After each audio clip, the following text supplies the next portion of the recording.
তোমাদেরকে পরে হুমকি ধামকি দিয়েছে তোমাকে ছেড়ে দেওয়ার পর? ওই দিনের পর থেকে যেদিন থেকে নিখোঁজ মানে কিছু নাই আর মানে সব ভুলে গেছে আমাদের কিছু মানে আমাদের কিছু ডাক্তাররা কিছু করে না কারণে করলো তোমাদের কোনো সন্দেহ এই কারণে করতে পারে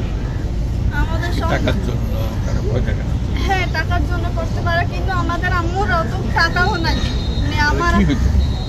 ওরা তো বলতেছে যে গাড়িতে বলতেছিল যে টাকার সম্পত্তি আর আমার আম্মুর নানা একটু সম্পদ আছে ওইরকম ওইটাই বলতেছিল বারবার মানে সব আমার আম্মুর নামে ছিল নানার সম্পদ এত বড় কাণ্ড করবে আর আমাদের হচ্ছে একটা আমরা যেখানে থাকি বসত বিরা ওইটার থেকে বেশিরভাগ হয়েছে ওইটা আমরা চুড়ো থাকতে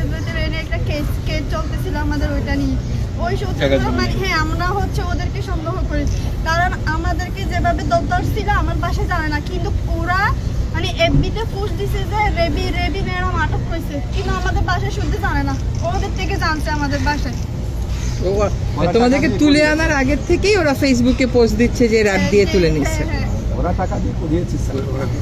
আর হচ্ছে আমাদের যেই বসত বাড়ির যে মামলা চলেছে ওর বাইকটা হচ্ছে র্যাব 2 তে ছিল তখনকার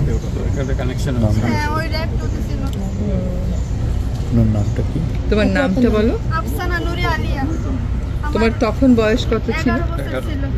আমার মায়ের নাম হচ্ছে রেজিয়া বেগম রেবি তখনকার 39 বছর ছিল কত সালে তোমাকে নিয়ে 2015 সাল 9 মাস 22 তারিখ বাবা আছেন জি আমার বাবা আছে আমার হচ্ছে একটাই কথা আমার আম্মুকে চাই আমার মানে যেরকম করে পারেন আমার আম্মুকে একটু আমাদের কাছে ফিরিয়ে দেন তুমি যাদেরকে সন্দেহ করো তাদেরকে কি এখন গ্রেফতার করেছে না ওরা হচ্ছে আরেকটা মার্ডারও করছে মানে ওরা আমাদের এলাকা হচ্ছে প্রভাবশালী ওদের চোখে দিবে না কেউ কথাও বলতে পারে না ওরা এখন বাইরে আছে ঘুরে বেড়াচ্ছে হ্যাঁ ওরা মার্ডারও করছে আবার ঘুরে বেড়াচ্ছে মানে ওদের কথা ওইখানে কোনো পলিটিক্স করে হ্যাঁ ওরা পলিটিক্স করে আওয়ামী লীগের